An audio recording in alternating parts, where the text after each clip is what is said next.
All right, guys, it is Friday morning and we are going to pick up the next machine. So this happened a lot sooner than I thought it would. We just finished Project 250R. If you guys have been following the channel, this is kind of like a little build series. If you even want to call it a build, it's like a project series, I guess, between Sturgill Trucking and I. And what we're going to be looking for here, and I think I found it, we needed to get a machine that's less than $3,000 total cost. It has to, there's a couple parameters. It has to be a four-wheeler. It's got to be a sport quad. It's got to be manual. Those were pretty much the parameters. And I want to bring something. We're going to have like a multitude of competitions. We'll have all kinds of different categories where we'll be scored with a point system, and obviously the person with the most points will win. So Justin hit me with this idea less than a week ago, probably like 4 days ago, and it all just started happening really fast. Before I knew it, Justin already had his quad. He bought it like the next day. I think 2 days ago he picked up his quad. Now the thing is, we're not allowed to tell each other what we got, so I actually can't tell you what I'm getting today, but I can give you guys some tips and some clues. You guys might be able to figure it out, but we won't actually be revealing our machines until we release the series. We're going to film the entire series and then we're going to release everything at one time. So we'll show up, our quads will be tarped, and so neither one of us is going to have any idea what the other one's bringing to the table. So it could be crazy. There could be zero competition. It might be, one of us brings a really nice quad or a fast quad and the other person brings like a total turd. I don't know. But Justin went out and bought a quad like immediately. And from what it sounds like, I think he's bringing a 450 to the table. And if I want to bring something that's competitive, I feel like I need to bring a 450 as well. So we'll see. I'm going to be looking at something today. I don't know if what I'm looking at would be compatible, or I think it would be competitive with a 450. So actually a subscriber reached out to me and offered me this machine. So I can tell you a few things once we look at it, if we pick it up, but unfortunately I can't show you in this video what it is. So I'm like super excited about this. You might not be able to tell it right now because I just woke up. But this is going to be a really awesome series. We've got some great ideas and we might be collaborating with some other people. It seems like we have a really nice location to do the challenges. We're going to be doing stuff like 0 to 6, or not 0 to 60. Well, maybe we'll do that. But 0 to top speed obviously, drag race. We're going to do braking. We'll do 50 miles per hour to 0, something like that. We'll do handling, jumping, all kinds of stuff like that. We're even going to do appearance. You lose points if there's certain parts on the quad that don't function, stuff like that. And one of the competitions we're thinking about is fuel mileage, where we'll put half gallon of gas in each machine, put a GPS on the quad, and whoever can go the furthest will win. So just like goofy competitions like that, as well as like drag racing and things like that. So if you guys have watched Top Gear, that's kind of what we're going for. So I am really, really excited about this. And what we're going to be doing is working. I'm doing the YZ125 now, and we'll be doing both of these projects simultaneously. This one's not going to be as much of a build as the YZ125. This is kind of just getting the best bang for your buck under $3,000. Now, as far as the $3,000 budget goes, I did see some people when I made posts about this saying that $3,000 is kind of too much, like that makes it too easy. And I was actually on board with that originally. And then once you start looking at machines, you could do it for under $2,000. You could even do it for under $1,000 if you really wanted to, but that's when you're getting kind of janky.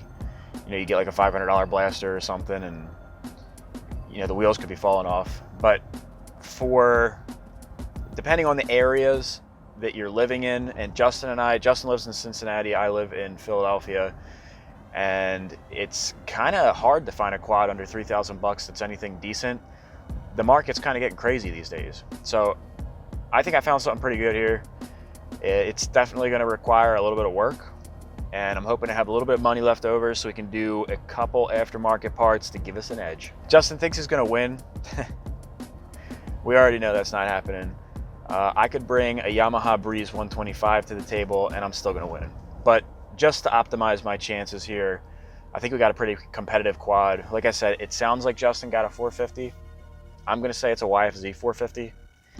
I really have no idea though. The only picture I have is this one right here. He posted it up on Instagram and he was talking a bunch of smack, saying he's gonna win. Let me know in the comment section below what you guys think the wager should be. You think the winner should get both quads, the loser should have their machine crushed, something like that, or you know, something. We're still ironing out the details. All right, so I got about a 2-hour drive ahead of me, so we're gonna put the hammer down and see what we got.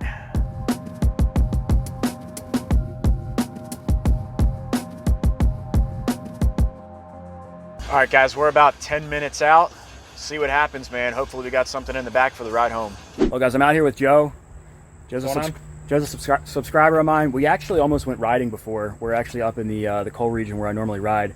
And I showed up and it almost looks like a used quad dealership. Joe's got some really unique quads, like really unique. And he's got a shitload of Cannondales.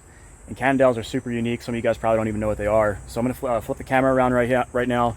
And I'll show you what we're looking at. So this first one, Joe actually just let me rip it. He has trails right by the house. And I'll tell you what, man, this damn thing moves. So you said this is a 450 stroker, correct? Correct. And you said these things are like totally different. The engine's backwards and all. And engine's backwards. Inside of the motor's completely different from anything you've ever worked on. Yeah, he was showing me these things. You don't even split the cases. There's one cover. And you said everything goes in like a cassette, right? Yep, transmission and the crank. You can see the batteries in front of the motor. It's just totally weird.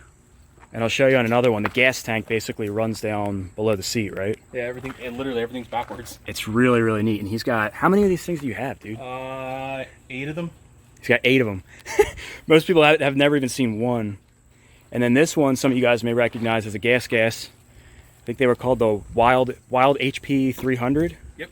And then there was a 250 too, and a 450. The 250 came before, correct? Yes. Yeah. And then they replaced it with the 300, and then the 450 replaced the 300. The 450 was 4-stroke though. Yeah. You got a smoking deal on this thing though. You never see these things.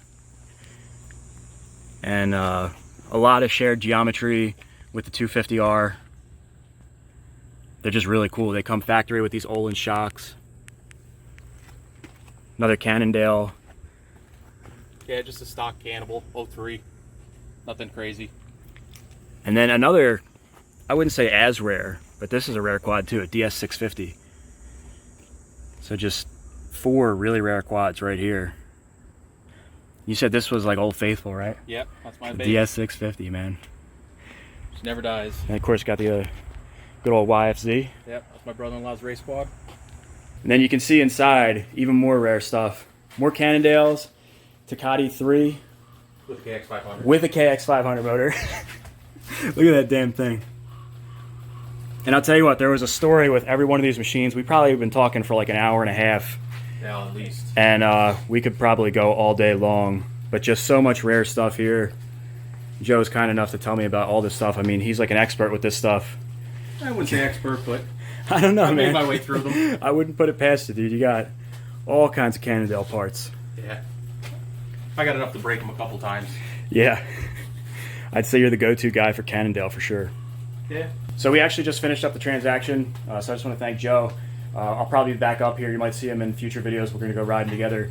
And yeah, guys, so it's time to go back to the shop. And can't show you what I got yet. But I'll tell you one thing. It's not the most common quad. So I'll see you guys when we get back. All right, guys. So I am leaving Joe's place now. It was really cool to meet Joe. He's been a subscriber for a good amount of time. And he's actually the guy, if you guys followed the series on the Maverick, he was one of the subscribers that reached out to me and had information about that machine. I actually drove right past the guy's house that I bought the Maverick from. Joe literally lives like right down the street. It's really crazy. But anyways, it was really, it was cool to meet Joe. And he had so many, those Cannondales there. I think he said he had 8 of them, and I was not expecting to go riding today. So that was really nice of him to let me rip the Cannondale. And when we went, he had like trails right by his house. And we went out there, I was following him on the DS6, he was on the DS650, and he just went like full bore pretty much. I thought he was going to be putting around, so I just kind of chased after him, and I got to really see what the machine can do. Even we only rode for maybe five minutes or so, but I was able to open it up pretty much. It was pretty cool. So I'm really thankful for that. I never thought I'd ever get to ride one of those Cannondales. And Joe and I had talked, we were supposed to fire up the one Cannondale so you guys could hear it, and we just totally forgot. The Cannondales are really noisy machines. That's the first time that I've heard one, at least that I can remember, and they are noisy. It almost sounds like it has a bad crank or like a bad bearing in the camshaft or something. But apparently, according to Joe, that's kind of a nature of the beast.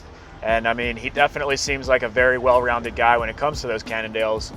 But I feel bad I didn't show you that. But the good news is I'll probably be back up to visit Joe. He's about 2 hours away, and we're in my riding area. So we're most likely going to end up riding together. He's got some really nice trails around there too. And you'll probably noticed I have the camera kind of at a weird angle, and that's because we did leave with something. I can't tell you what it is, but I can tell you that it was built to race, and it's also in bins. And I've got $1,200 left over. So that's it for now, guys. I can't show you this machine. The way that Justin Sturgill and I are planning to do this series is we're going to film the entire thing, and then we're going to release everything in kind of like a sequence. And we have a lot of really cool stuff planned for it, but one of the things is going to be not letting you guys know which machine we have, because one of the points categories is going to be appearance. And we don't, if you guys know whose machine belongs to who, there's a good chance there's going to be a bias.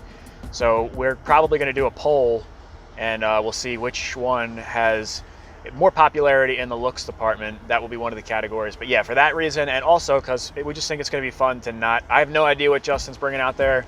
I kind of have an idea of what he's bringing to the table, but no matter what he brings out there, what I picked up today, I think will be competitive with just about anything, so I'm feeling pretty good about it. All right, well, I'm gonna drive this thing back to the shop so we can get cracking to working on it, because let me tell you what, it needs some work.